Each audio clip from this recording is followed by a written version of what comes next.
Hello, it's Mr. once again, this time with a dedicated video against Esper.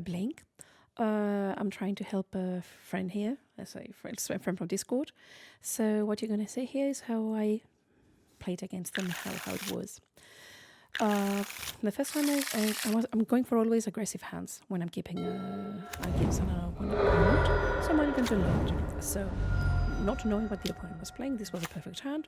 I have the combo in hand, everything, and if they do nothing, I will be fine. So turn number 1, the opponent thought this is my devoted druid away, and they flick a wisp in order to kill with solitude my devoted druid. Then they tear my hand apart by taking my War Master. I'm not in a very good spot here, I do understand that, but because I don't have any threat, I'm going to try to keep on going. I need to draw a land to start with, to have half a hope in order to win. A land or a 2-drop or a 1-drop or something else, which is not really the case.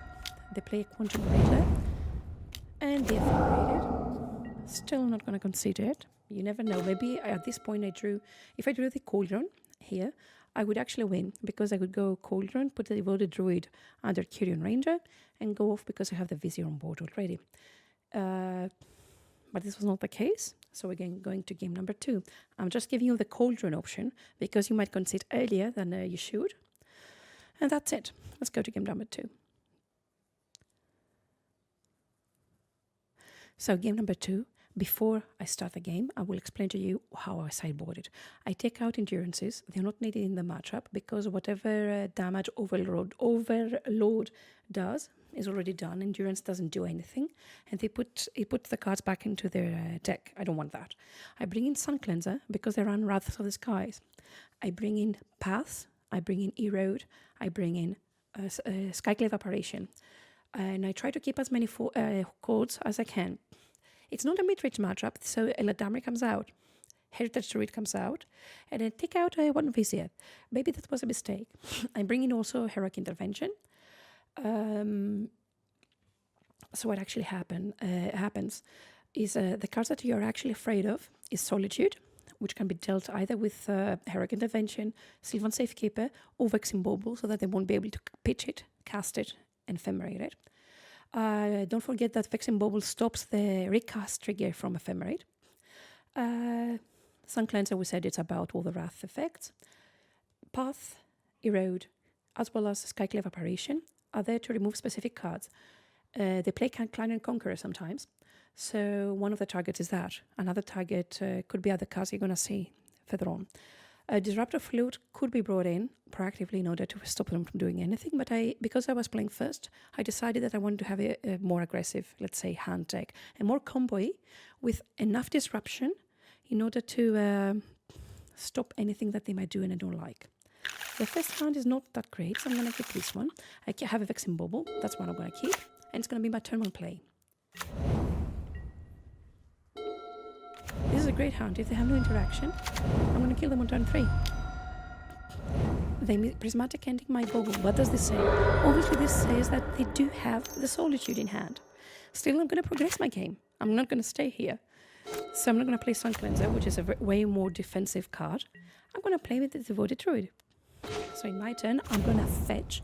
Obviously here you're going to fetch for another Temple Garden because you're running Skyclave Apparition.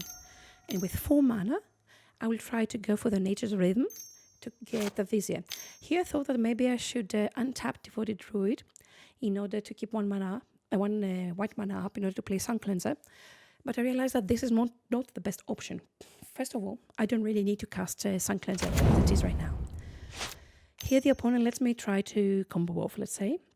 Tap and tap. They're taking so much time to let me do the trigger of the untapping of a Devoted Druid, which means that it's obvious at this point that you have a Solitude. I don't really care about that. I've played around Solitude my whole life. And that's what I want to teach you too. So I'm tapping and I'm untapping, and I'm thinking in the meantime how I'm going to play around it. They've done nothing. So what is the worst case scenario? The worst case scenario right now is Solitude together with an Ephemerate. So, okay, they aim my Vizier here first, which definitely means either they don't know how to play the game. I'm not going to think about that though. or they have an ephemerate for solitude. Therefore, even though I nature read them for 3, I have the option of getting my whole frigging deck, whatever card I want. So, as I'm tapping and I'm adding lots of mana, because I do have to add the mana before my vizier dies. So I'm going to add lots of mana. In case they don't ephemerate the solitude, I will be able with the Azuri to finish them off. In case they do ephemerate and kill my devoted druid, I'm going to be able to get anything else I need from my deck. I'm going to speed up the rest a little bit of the game here because it's pretty boring to see the triggers like that. And I'll come back as soon as everything, all the mana has been added to the mana pool.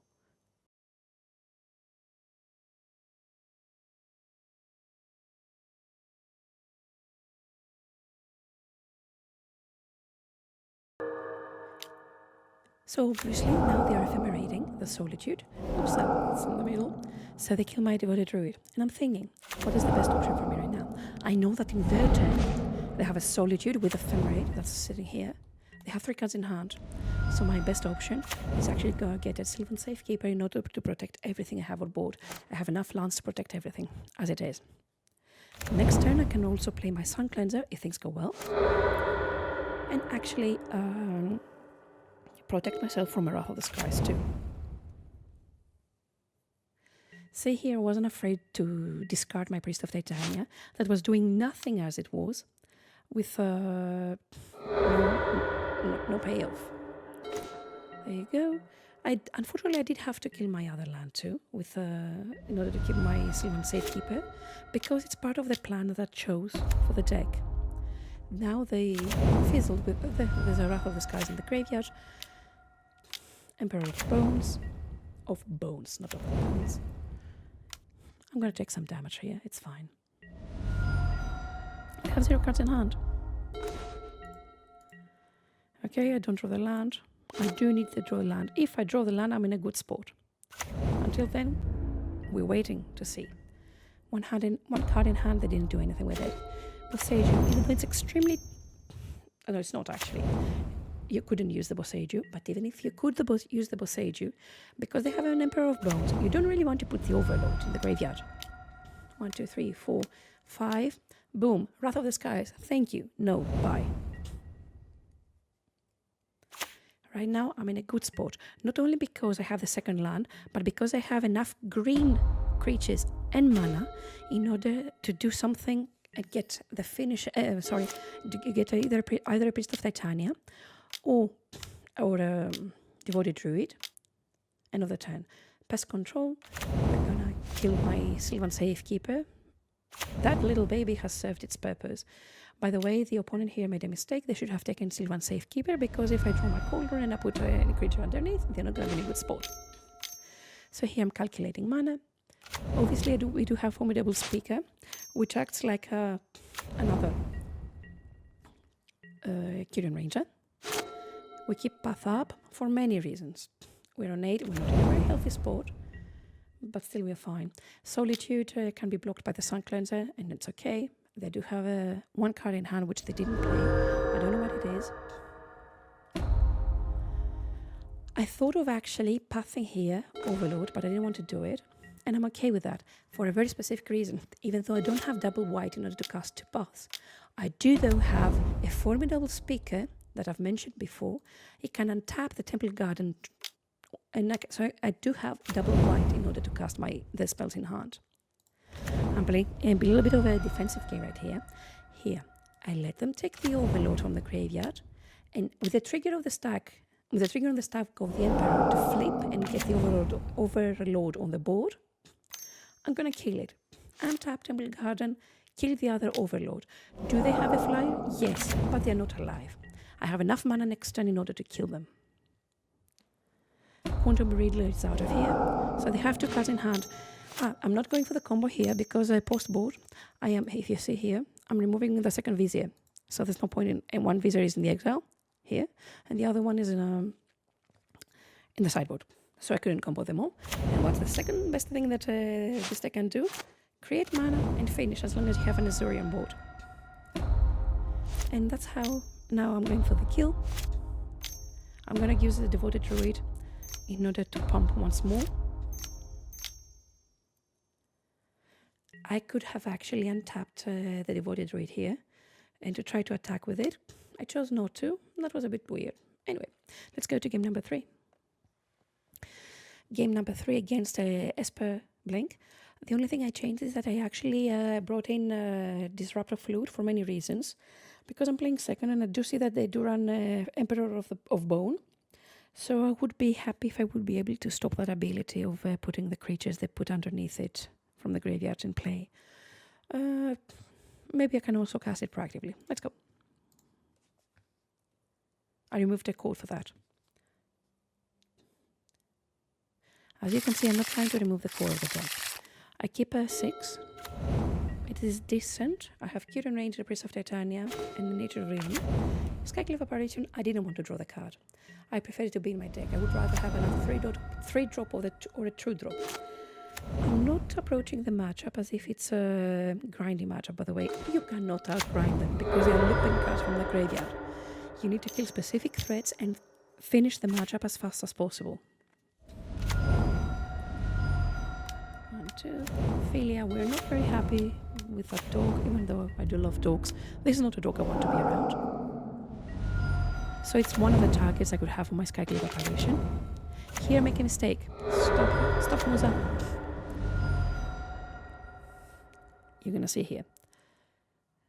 First, I should have so Priest of Titania, Curion Ranger. Let's go on.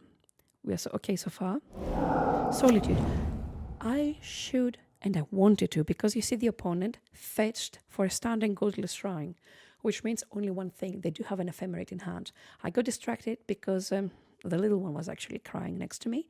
What I should have done here is actually tap 2 for Priest of Titania, use Curion Ranger's ability, untap Priest of Titania, bounce back the Forest to hand, and actually tap again for 2 mana, then let the Solitude hit the board. That's what I should have done, and I think it might have cost me the game. Let's see again together if it would have cost me the game. Because in this case, see the mistake? I couldn't tap for 2 more mana. It was actually pretty important. I would have 4 mana, and my Nature's Rhythm would be able to hit something else. With my Nature's Rhythm here, I could have got a Devoted Druid. And as they would be trying to kill it, I would have done something else. Or I could have gone and got a War Master. Many different things. Give yourself options. I didn't give myself any options. Right now I'm 1 land back, and I haven't done anything. I have nothing on the board. So we're here. End of the turn, I'm going to take the Ephemerate from the graveyard. Not that it matters. Right now I need to draw a lot of things. Here we go, Devoted Druid. Still, I have to stop the loop of Philia together with Solitude. So, Philia is out of here. Plus, if things go well, you never know, I could kill them next turn. Nope. Dominate, wait. 1, 2, 3. Flicker Wisp. That was bad. That was very bad. Because it flicked the Solitude. It flicked Solitude, and I know that I'm going to die next turn. They did put me back to 10, which was good. Still, here there is hope, because I drew my Devoted Druid together with my Nature's Rhythm. That Fatal Push was actually the nail on the coffin, as I would say it. Because I'm going to 2, I know that I'm pretty dead. I don't know what I could draw in order to win. And that's it. I don't know if I would have won it, but I gave it a fair try. I hope this video helped anyone that wanted to see how the matchup against Esper Blink could be played. It was a short video, and I'll see you on the next one. Bye-bye.